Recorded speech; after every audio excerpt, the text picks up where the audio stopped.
Desmond Doss was born in Lynchburg, Virginia in 1919 as the son of William Thomas Doss, a carpenter and World War I veteran, and Bertha Edward Olivia Doss, a homemaker and shoe factory worker. He grew up in a family with strong religious values, with his mother being a devout Seventh-day Adventist. He worked at a lumber company and at the Newport News Naval Shipyard before becoming a deacon at the age of 21. He strongly believed in the commandment, "Thou shalt not kill," and refused to use guns for any reason. He enlisted in the Army on April 1st, 1942. He served as a non-combat medic with the Medical Detachment 307th Infantry Regiment, 77th Infantry Division, classifying him as a conscientious cooperator. His refusal to carry a weapon, handle a rifle, and work on Saturdays led to harassment, ridicule, and even attempts at a discharge. Doss persisted through faith and determination, eventually winning the respect of his fellow GIs. The 307th was sent to fight in the Battle of Okinawa during the spring of 1945. This battle is famous for taking place on the Mindia Escarpment, nicknamed Hacksaw Ridge, which was a 400-foot, very steep cliff. U.S. forces assaulted Hacksaw Ridge, drawing heavy fire from Japanese artillery, mortar, and machine gun fire. When the battalion was driven back, Doss remained behind in the exposed area. He single-handedly treated and evacuated approximately 75 wounded soldiers, carrying them one by one to the edge of the escarpment and lowering them on a rope-supported ladder down the cliff to safety. He even saved some Japanese soldiers. The Pacific Theater was known for its raw hatred on both sides due to Japanese atrocities and American racism, so this act of kindness was rare given the circumstances. Other brave things he did in Okinawa included rescuing a wounded man 200 yards forward of the line under rifle and mortar fire, advancing through grenades to treat and evacuate 4 men near a defended cave, and dodging shelling and small arms on the Sabbath to help others. After the war, Doss received the Medal of Honor from Harry S. Truman on the White House lawn. He was the first conscientious objector to receive it. Other awards he received were 2 Bronze Stars, 3 Purple Hearts, and a presidential citation. He then went back to Lynchburg, where he continued preaching. He lived with his wife, Dorothy, until she passed away in 1991. He passed away in 2006 at the age of 87.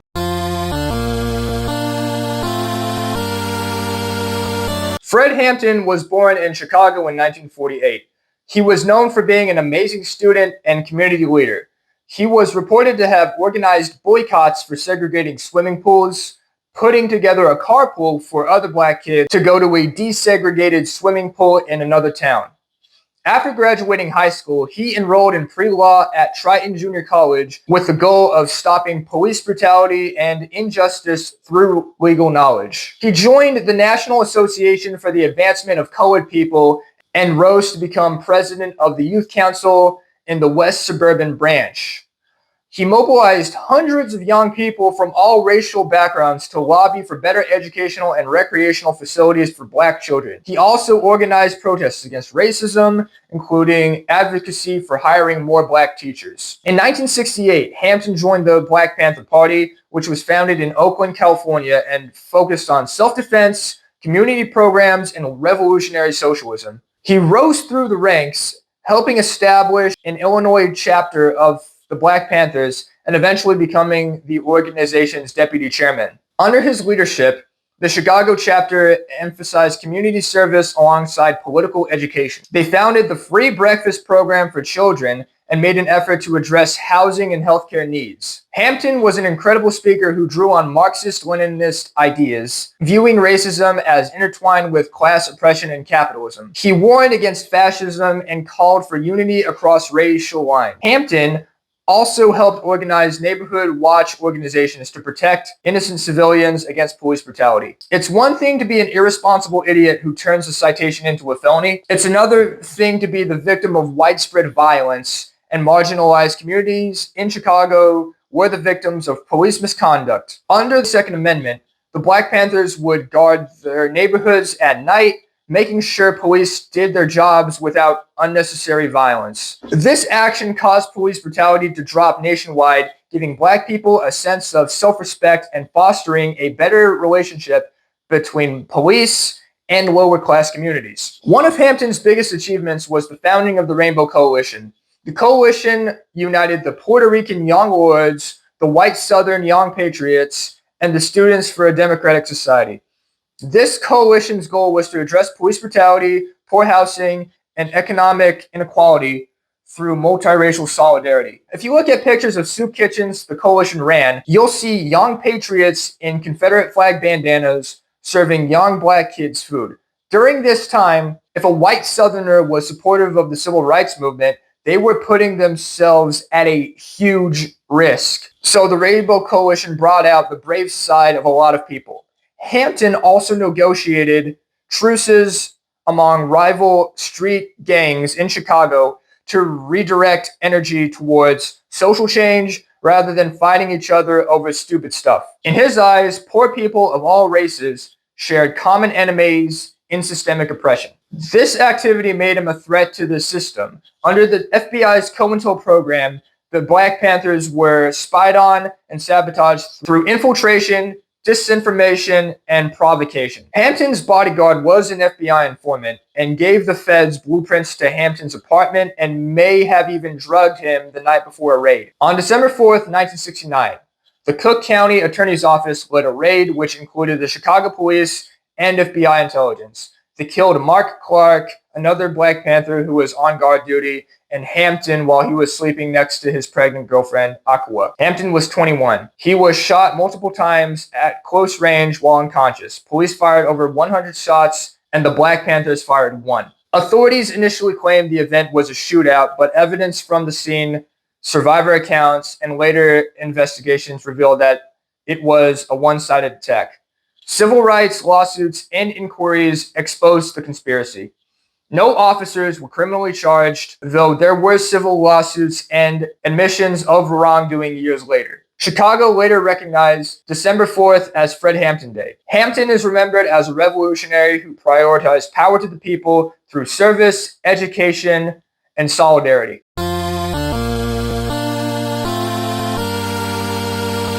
Ida B. Wells was born in Holland Springs, Mississippi in 1862 as the oldest of 8 children in an enslaved family.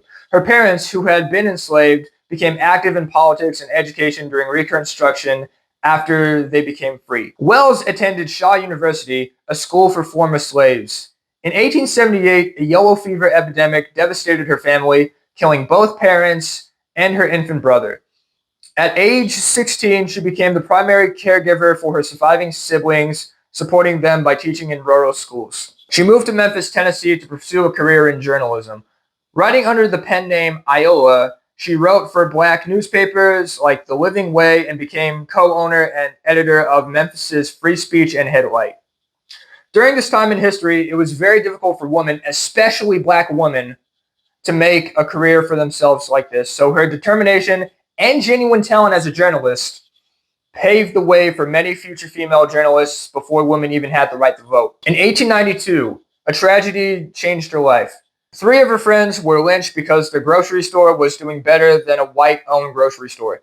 This was not an uncommon incident during this time period. While lynching started off as community responses to criminal acts, notably assaults on women, the act was eventually hijacked by white supremacists, being used as a tool to intimidate and terrorize Black people, and a response to economic competition with Blacks. 1/4 of all lynching victims were Black men. To avenge her friends, Wells launched an investigation of lynchings across the South. She published the groundbreaking expose, Southern Horrors, Lynch Laws in All Its Phases, in 1892, and A Red Record in 1895. Each expose provided statistical evidence and sociological analysis to prove that lynchings were acts of racial terrorism, not community vigilantism. This was published during the peak of racism in the United States, so Wells faced death threats and had her newspaper office destroyed, making her relocate to Chicago and later travel to Britain to build international support. Wells was also a fierce advocate for women's voting rights, believing Black women's votes were essential for passing anti-lynching laws and advancing racial justice. She helped found the National Association of Colored Women, NACW, in 1896 and was involved in the National Association for the Advancement of Colored People, or NAACP. Wells also established community institutions such as Chicago's first black kindergarten and ran for Illinois State Senate in 1930. Wells passed away from kidney disease in 1931, leaving behind her husband, Ferdinand, and their 4 children. Her fearless actions laid the groundwork for future civil rights activists and led to a decline in the act of lynchings.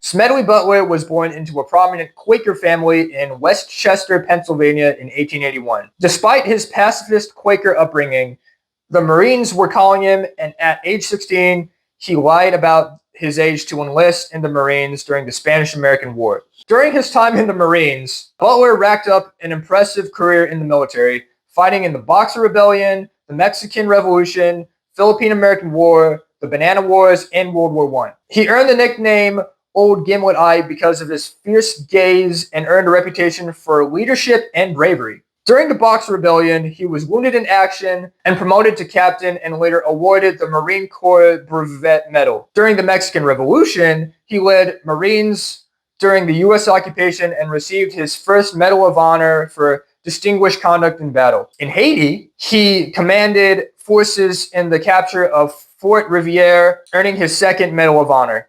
He later served as commandant of the Haitian Gendarmerie during the U.S. occupation. Butler also commanded troops in Nicaragua, Cuba, and China. During World War I, he commanded a training camp in France. By his 1931 retirement, he had received 60 medals, 5 for heroism, making him the most decorated Marine of his era. In 1934, Butler testified before a congressional committee about the business plot. He claimed that wealthy industrialists and financiers had approached him to lead a coup d'etat against President Franklin D. Roosevelt using veterans as foot soldiers. A House committee investigated and found evidence supporting his claims, though no prosecutions followed, and the story was largely downplayed by the media. He became disillusioned by this incident and wrote the book War is a Racket in 1935, where he somberly reflected on his military career. I spent 33 years and 4 months in active military service, and during that period, I spent most of my time as a high-class muscle for big business, for Wall Street, and for the bankers. In short, I was a racketeer, a gangster for capital. He argued that war primarily benefited wealthy elites while ordinary soldiers and civilians bore the costs. This was incredibly daring at the time, since a lot of American GIs who fought in World War I felt like the government had abandoned them. He was also one of the first people to criticize American imperialism, war profiteering, and big business interfering with foreign policy, issues the United States continues to face to this day. Butler died in 1940 from abdominal cancer at the age of 58. He is one of the most celebrated Marines in U.S. history. The destroyer USS Butler was named in his honor during World War II. His legacy endures among those questioning militarism and advocating for peace and accountability.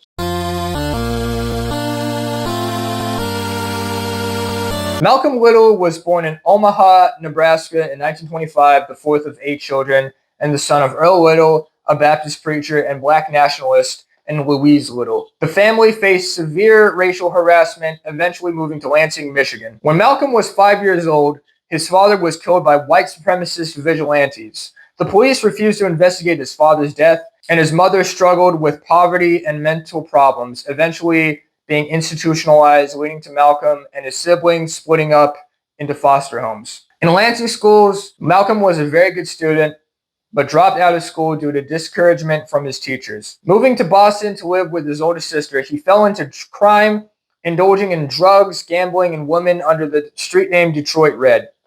In 1946, at the age of 20, he was sentenced to 8 to 10 years in prison for burglary and larceny. In prison, Malcolm X converted to Sunni Islam and joined the Nation of Islam, a black nationalist religious organization led by Elijah Muhammad that preached black self-determination and separation from white society. He changed his last name from Little to X, representing his lost African heritage. While in prison, he committed himself to reading, self-education, and Nation of Islam teaching, and quit smoking, drinking, gambling, and eating pork. After leaving prison in 1952, he traveled the country as a preacher and became the Nation of Islam's national spokesperson.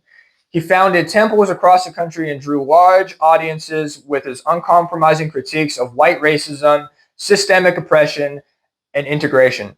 He emphasized black pride, economic independence, and self-determination and self-defense by any means necessary. When he was growing up, these things could have gotten him killed if the wrong person heard him talk about them. So this made him one of the bravest activists of his day. Eventually, tensions grew between Malcolm X and Elijah Muhammad over personal scandals involving the leader having children out of wedlock. Malcolm's comments on the assassination of President John F. Kennedy led to his suspension from the Nation of Islam. In March of 1964, he left the Nation of Islam and founded the Organization of Afro-American Unity and Muslim Mosque Incorporated. A pilgrimage to Mecca in April of 1964 profoundly changed his views. Witnessing Muslims of all races praying together as brothers, he rejected rigid racial separatism. He began advocating for global human rights, international solidarity against oppression, and cooperation with other civil rights activists while still emphasizing black self-determination. The Nation of Islam did not like this one bit. Malcolm X received death threats and his house was set on fire, almost killing his wife, Betty, and their 4 daughters. On February 21st, 1965, he was assassinated by members of the Fruit of Islam, the Nation of Islam's paramilitary wing, at the Audubon Ballroom in New York City while preparing to give a speech. The New York City Police Department knew the assassination was going to take place as the police informant was in the ballroom when Malcolm X was killed. His death shocked the nation and highlighted internal divisions in the Black freedom struggle. Malcolm X paved the way for the future Black Power movement and modern-day activists. His autobiography, The Autobiography of Malcolm X, is a book every American needs to read.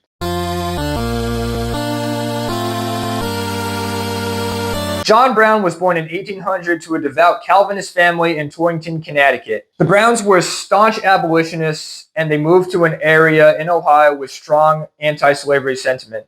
Brown had little formal education, but developed a strong moral code shaped by his Calvinist faith. He was married twice and the father of 20 children. Brown worked several jobs, but financial struggles plagued him throughout his life. By the 1830s and 1840s, he became increasingly committed to abolitionism. He helped shelter escaped enslaved people as part of the Underground Railroad and moved to a black community in North Elba, New York in 1849. Brown viewed slavery as a profound moral evil and a sin against God, believing it justified drastic action. Brown's militant views drove him to take matters into his own hands.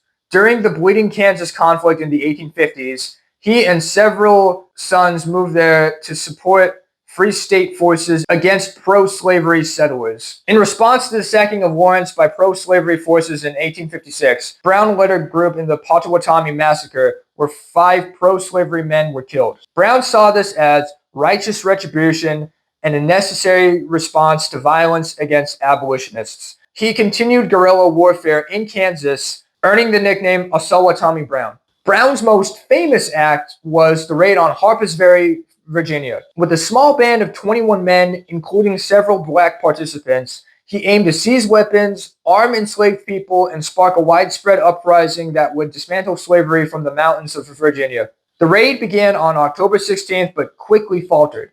Local militias and U.S. Marines surrounded the raiders. 10 of Brown's men, including 2 of his sons, were killed, and Brown was wounded and captured. While the raid failed, it did lay the groundwork for the end of slavery in the U.S. Brown was tried in Virginia for treason against the state, murder, and inciting a slave insurrection. He conducted himself with dignity during the trial, using it as a platform to denounce slavery.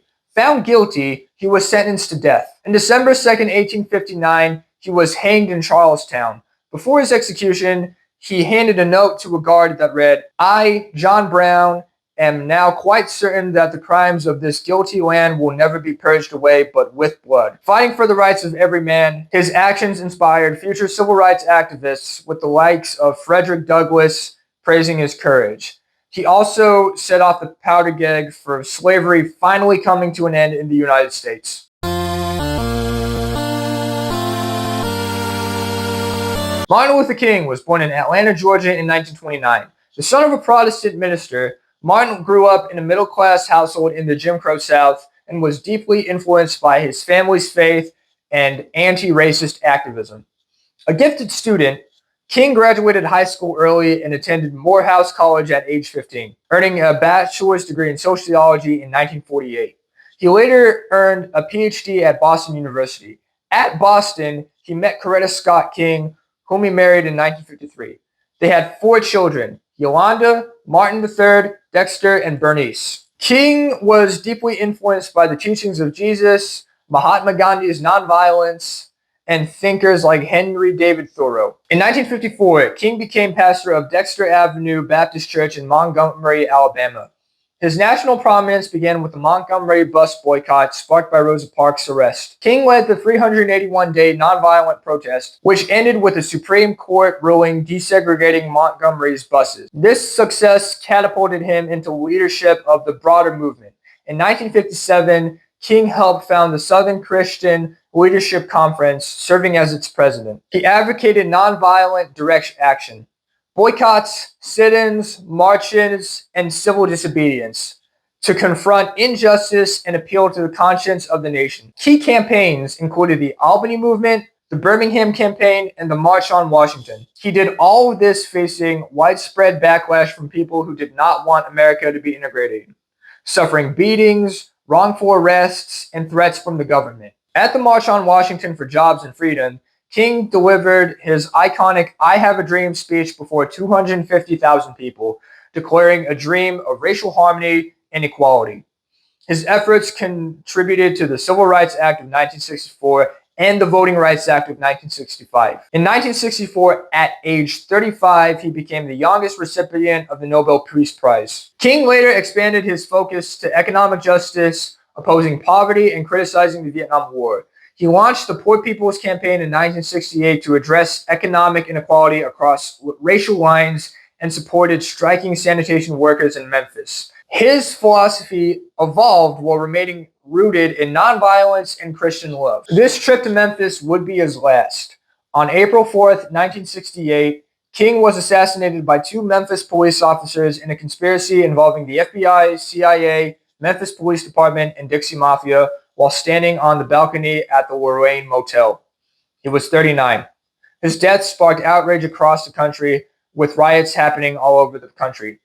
After his death, numerous civil rights legislation have been passed. Dr. King transformed American society, advancing legal equality and moral awareness of racial injustice. Without him, many Americans of different races could not have interacted, and racism in America could have gone unchecked to this day.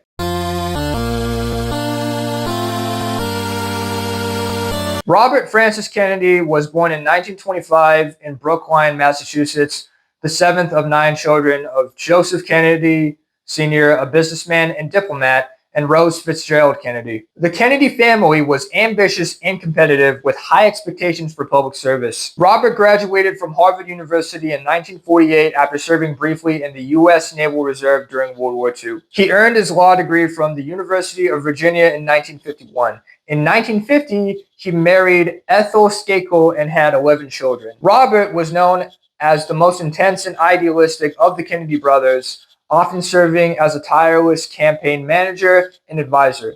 He managed his brother John's successful 1952 Senate campaign and 1960 presidential bid. Kennedy was appointed Attorney General in 1961 during his brother's presidential term, becoming one of his most trusted advisors. He fought organized crime, enforced civil rights, and was a mediator in matters of foreign policy. After his brother's assassination in 1963, Robert briefly stayed as Attorney General before resigning. The loss deeply affected him, leading to a period of reflection and a shift towards greater empathy for the disadvantaged. In 1964, Kennedy was elected to the U.S. Senate from New York. As a senator, he advocated for the poor, civil rights, education, and labor rights. He visited impoverished areas in Appalachia, urban ghettos, and Native American reserves, and Native American reservations, and traveled abroad to South Africa, Latin America, and Europe. He opposed escalation in Vietnam, calling for de-escalation and peace negotiations. Kennedy became a voice for the marginalized, blending idealism with pragmatism. His Ripple of Hope speech in South Africa remains iconic. Each time a man stands up for an idea, he sends forth a tiny ripple of hope. Kennedy entered the Democratic presidential race in March of 1968. He appealed to young people, minorities, and working-class voters with the message of unity, ending the Vietnam War, and addressing poverty. He won key primaries, including California, on June 5th. Kennedy never got a chance to be elected president. He was assassinated on June 6, 1968, in the kitchen of the Ambassador Hotel. He was 42. Robert F. Kennedy is remembered as a symbol of hope and moral courage in turbulent times, fighting for true freedom, not just for Americans, but for other people too.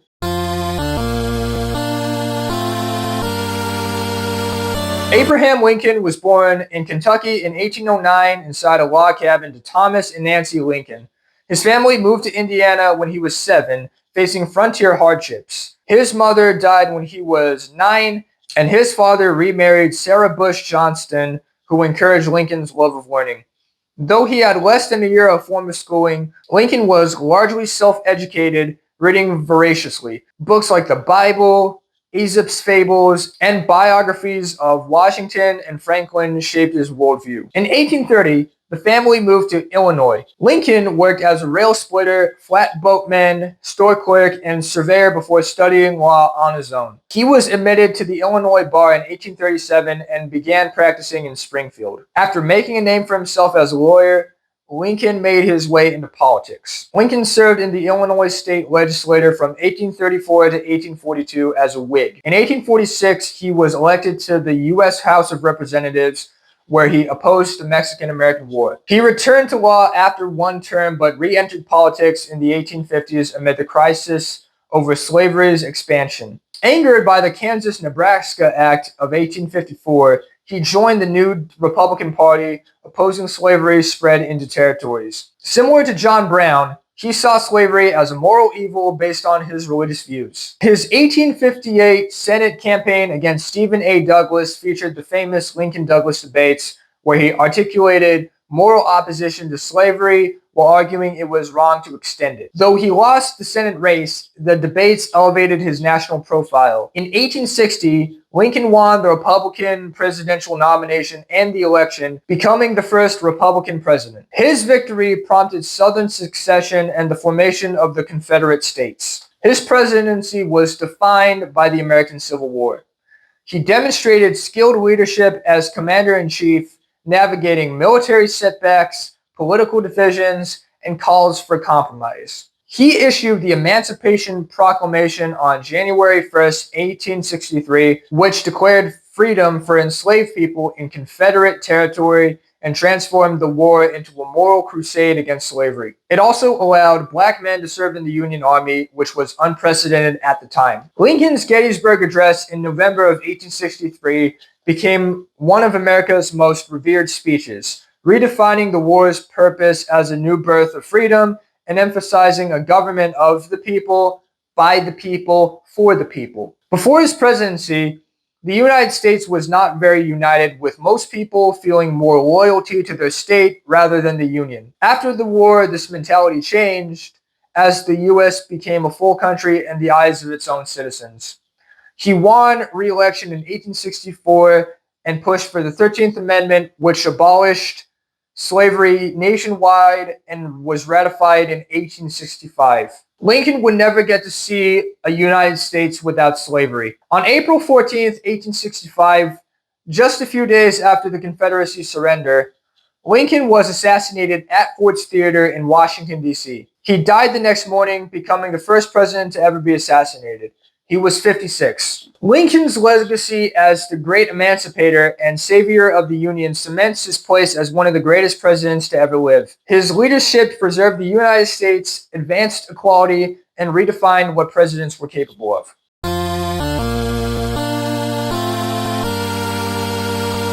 Theodore Roosevelt was born in New York City in 1858.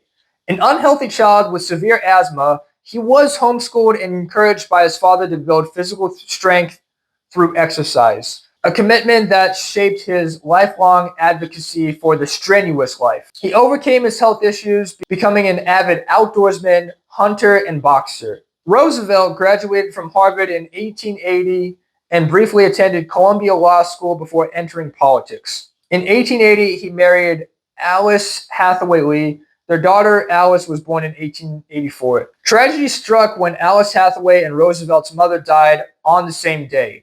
Devastated, he spent his time ranching in the Dakota Badlands, where he developed a deep love for the American West and conservation. He also spent time in the Badlands as a frontier lawman arresting outlaws. He later married Edith Kermit Carow in 1886, and they had 5 more children. Roosevelt entered politics as a Republican, serving in the New York State Assembly from 1882 to 1884, where he fought corruption. He later served on the U.S. Civil Service Commission and as New York City Police Commissioner. In 1897, President McKinley appointed him Assistant Secretary of the Navy. When the Spanish-American War broke out in 1898, Roosevelt resigned to form and lead the 1st U.S. Volunteer Cavalry Regiment, the famous Rough Riders. His leadership in the charge up Kettle Hill during the Battle of San Juan Hill made him a national hero. After returning from the war, Roosevelt won re-election as governor of New York in 1898. In 1900, he became vice president under William McKinley. When McKinley was assassinated in September 1901, Roosevelt took his place at the age of 42, becoming the youngest U.S. president. Roosevelt's Square Deal domestic program promised fairness for workers, consumers, and businesses. He earned the nickname Trust Buster for aggressively enforcing antitrust laws against monopolies. He mediated the 1902 coal strike, supported labor reforms, and pushed for food and drug laws. A pioneer in the world of conservation, Roosevelt protected over 230 million acres of public land, establishing national parks, forests, monuments, and wildlife refuges. He also expanded the U.S. Navy, sending the Great White Fleet on a global tour and pursued an active foreign policy. He helped negotiate the end of the Russo-Japanese War, which earned him a Nobel Peace Prize in 1906. He also oversaw the beginning of the Panama Canal. His big stick diplomacy and the Roosevelt corollary to the Monroe Doctrine asserted U.S. influence in the Western Hemisphere. He won a full term in 1904 and handpicked William Howard Taft as his successor in 1908. After becoming disillusioned with Taft's policies, Roosevelt ran as a progressive candidate in 1912, running under the Bull Moose Party. He survived an assassination attempt, made fun of the assassin, and gave a full speech before finally going to the hospital. He lost the election, but continued exploring and writing, becoming a prevalent public figure. Roosevelt died in 1919 at his home at the age of 60. Roosevelt is remembered as a dynamic leader who modernized the presidency, championed progressive reforms, and established the U.S. as a world power while prioritizing conservation. His legacy includes the national park system, trust-busting precedents, and a model of energetic executive leadership. He perfectly embodied the American spirit, representing what America is all about. Whenever you think of a patriotic American, you always see the guy yelling, "America, hell yeah," who's just proud to be American. Well, Teddy Roosevelt was the embodiment of that mentality, and he actually lived that mentality.